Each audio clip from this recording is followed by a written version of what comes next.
Sementara itu ada yang rajin menghampiri para pengendara saat terjadi kemacetan di Ciwandan, Cilegon menuju kawasan wisata Anyer. Ia adalah Suwandi, seorang pedagang tahu keliling dadakan yang hanya muncul saat terjadi kemacetan akibat libur panjang. Bukan hanya membantu pengendara mengatasi perut keroncongan, Suwandi juga meraup rezeki di tengah kemacetan.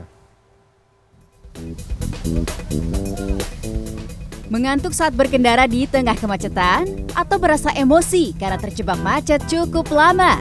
Ada beragam cara mengatasinya, salah satunya dengan mengunyah kudapan. Selain mengisi perut yang lapar, makan beberapa potong kudapan bisa membuat suasana hati membaik. Di tengah kemacetan di Jalan Raya Anyer, Ciwandan, Cilegon saat libur Lebaran, para penjual kudapan keliling muncul dan seperti pahlawan super menyelamatkan pengendara dari rasa lapar dan bosan. Salah satunya adalah Suwandi, seorang pedagang tahu keliling dadakan saat terjadi kemacetan. Kepadatan arus lalu lintas menuju kawasan wisata Anyer saat libur Lebaran menjadi kesempatannya mendulang rezeki. Pada hari biasa, dia menjual tahu di rumah sakit Cilegon dan mendapatkan keuntungan kurang lebih Rp100.000 per hari. Namun, dengan berdagang keliling di tengah kemacetan ini, Suwandi bisa meraup keuntungan hingga Rp300.000 per hari. Meskipun di tengah terik matahari, Suwandi tak mengeluh dan tetap menawarkan dagangan tahunya kepada pengendara yang terjebak macet. Apalagi mengingat kesempatan meraup keuntungan seperti ini hanya bisa didapatkan di saat-saat tertentu terjadi kemacetan panjang. Lumayan. Demi suami istri, demi anak, demi istri, membela. Gak apa-apa panas-panasan? Ya nggak apa-apa, saya senang kalau lagi mah. Penting sesuai dengan penghasilannya. Ya, saya makan nggak ada si merayu, bukan yang ada yang beli ya, kalau enggak ya terus ini kan cuaca lagi pasti beli gitu aja intinya mah. Setiap tahunnya, Suwandi mulai menjual tahu keliling di tengah kemacetan menuju kawasan wisata Anyer saat libur panjang setelah Hari Raya Idul Fitri hingga hari terakhir libur atau cuti bersama. Dalam sehari, ia bisa menjual hingga 300 tahu yang dikemas per 10 tahu dalam satu kantong plastik yang dibanderol harga Rp10.000. Suwandi bukan hanya mendapatkan keuntungan dengan mendagangkan tahunya, tetapi juga menjadi pahlawan dan penyemangat bagi banyak pengendara di tengah kemacetan. Terutama pengendara yang terserang rasa lapar akut di tengah kemacetan. Monica Konado, Septiadi Pradana, Cilegon, Banten.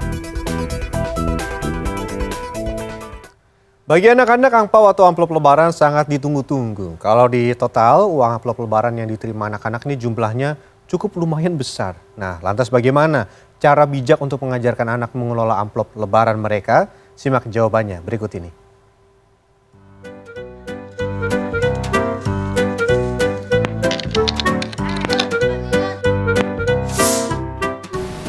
Sekitar 1 juta lebih bisa dapat itu kebutuhan untuk membeli peralatan sekolah, untuk membeli sepeda dan lain-lain. Biasanya aku dapat THR dari mama, papa, tante, om, mama, saudara-saudara yang lain.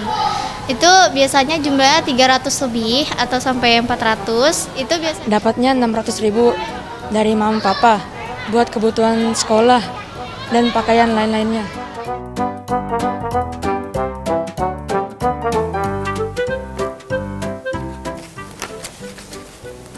Momen Lebaran seringkali diisi dengan pemberian tunjangan hari raya.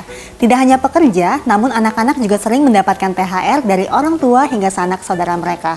Namun ternyata masih banyak orang tua yang tidak memberikan kebebasan kepada anak-anaknya untuk mengelola THR mereka. Padahal, momen Lebaran ini bisa jadikan momentum untuk para orang tua mengenali betapa pentingnya pengelolaan keuangan sejak dini kepada anak-anak.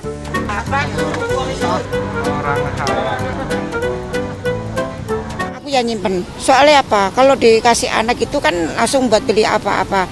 Jadi kalau disimpan kan aman. Jadi kalau anak suatu minta, aku baru kasihin.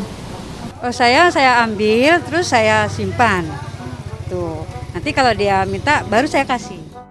Menurut perencana keuangan Prita Gozi, ajarkan anak untuk mengalokasikan keuangan mereka menjadi 3 hal, yakni untuk belanja, ditabung, dan berbagi. Tentunya orang tua tetap mengarahkan sesuai usia anak mereka. Anak pada prasekolah dikenalkan dengan nilai uang dahulu sebelum mengelola keuangan. Pengenalan alokasi dimulai dengan anak yang berada di sekolah dasar sampai dengan remaja. anak-anak dan lain-lain, itu belum bisa kalau kita ajarkan mengenai alokasi-alokasi terutama dalam membagi THR. Jadi untuk anak seusia itu yang kita bisa ajarkan adalah mungkin value. Sedangkan kalau anaknya sudah usia pra-remaja sampai dengan remaja, itu sebetulnya sudah bisa mulai dibebaskan. Nah, orang tua perannya itu akan masuk pada saat dia sudah mengalokasikan uangnya. Jadi lebih evaluasi. Mana yang sudah baik dilakukan, mana yang bisa menjadi pelajaran untuk kedepannya. Mengelola keuangan mengajarkan anak bahwa pentingnya financial goals untuk masa depannya kelak. Mentari Detanzil, Ricky Maulana, Jakarta.